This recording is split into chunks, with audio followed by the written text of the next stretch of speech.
I stared at the message on my phone as the cold morning coffee turned bitter on my tongue. I need 1 week to think if you're worth keeping. It wasn't the words that broke me, it was the timing. 6:13 a.m. Text message. No conversation. No warning. For 12 years, Emily and I had shared everything. Late-night takeout on rainy nights, dreams about kids that never quite happened, quiet mornings where her hair smelled like lavender against my shoulder. And now, a week. Like I was some trial subscription about to expire. I dialed her immediately. No answer. Another call. Straight to voicemail. By the time I left for work, the hollow space where her car usually sat in the driveway gnawed at me.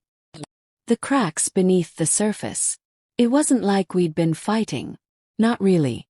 Tension, yes, she'd been more distant lately, more nights out with co-workers. Phone face down on the table, laughter that faded when I entered the room. I wanted to believe it was stress. I wanted to believe us still meant something. That evening I came home to a quiet house. No scent of dinner, no shoes by the door. Only silence. And her absence growing louder by the hour. I scrolled through her social media, private. Messages empty. Then, a message from her sister popped up. "Hey, have you talked to Em? She said she's staying at a friend's. Just checking in. Friend. Not family. Not me."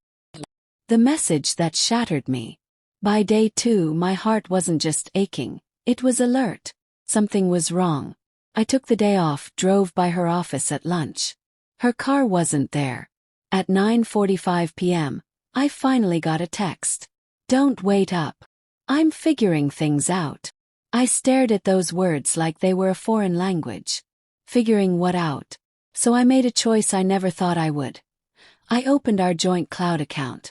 She never changed the password. And there it was, a photo. Her in a dim-lit bar. Leaning into someone I didn't recognize. His hand too close to hers. Her smile too wide. The timestamp last night. Confrontation. On day 3 she came home. Hair damp, carrying a bag like a guest in her own house. "Where have you been, Emily?" My voice was calm, almost too calm. She froze. "I told you. I needed space. A week to think if I'm worth keeping," I repeated, the words sour in my mouth. "And this is how you think. Bars. Him." Her face went pale. "You went through my stuff." "No," I snapped. "You left our life unlocked, and I walked in." Silence. Then the smallest shake of her head. "It's not what you think." "Then tell me what I should think." She looked away. I just needed to feel. Wanted again. And there it was. The truth, stripped down to its cruelest shape. The longest week. The next days blurred into a quiet war. She stayed in the guest room. I slept on our side of the bed, staring at the ceiling, imagining every touch she'd shared with him. She'd leave early, come back late. Sometimes I'd hear her crying in the bathroom. Sometimes I'd hear nothing at all. Friends texted. "You okay? Want to talk?" I didn't. I wanted answers.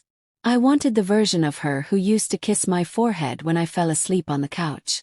But mostly, I wanted to stop feeling like I was waiting to be discarded. Day 6. My decision. By day 6 I stopped waiting. I met with a lawyer. Not because I was sure I wanted a divorce, but because I needed to remember I had a say in this. I froze our joint accounts. Transferred the deed of the house under my sole name. It was always mine before marriage. And I wrote her a note. "Emily, you asked for a week to decide if I'm worth keeping.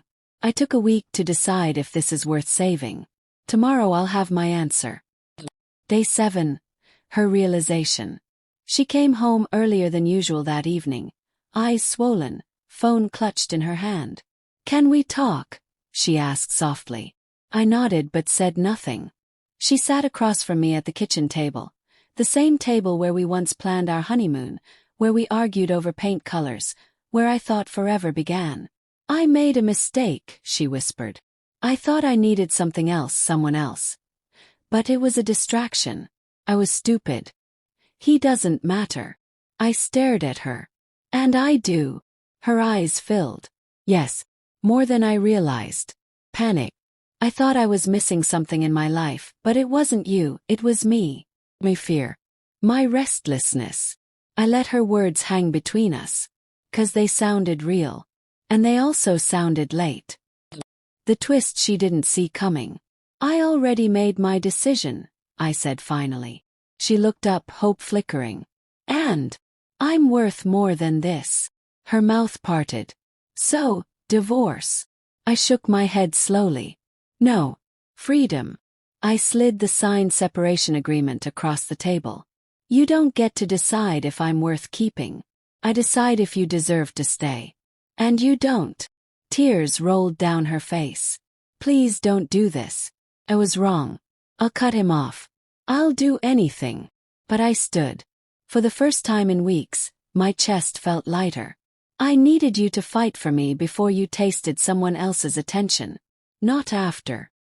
The aftermath. It's been 6 months since that night. She moved out, back to her sister's. Kept the house. Friends called me cold, some called me brave. Maybe I'm both. Do I still think about her? About us. Every day. Love doesn't die cleanly, it bleeds out slow. But dignity. That's instant once you choose it. She sent me one last message last month. You were worth keeping. I just didn't see it in time. I didn't reply. 'Cause I finally understood. Being worth keeping was never about her decision. It was about mine. Sometimes betrayal doesn't come as a scream. It comes as a text at 6 a.m., asking if you're enough. And sometimes the answer is yes, just not for them.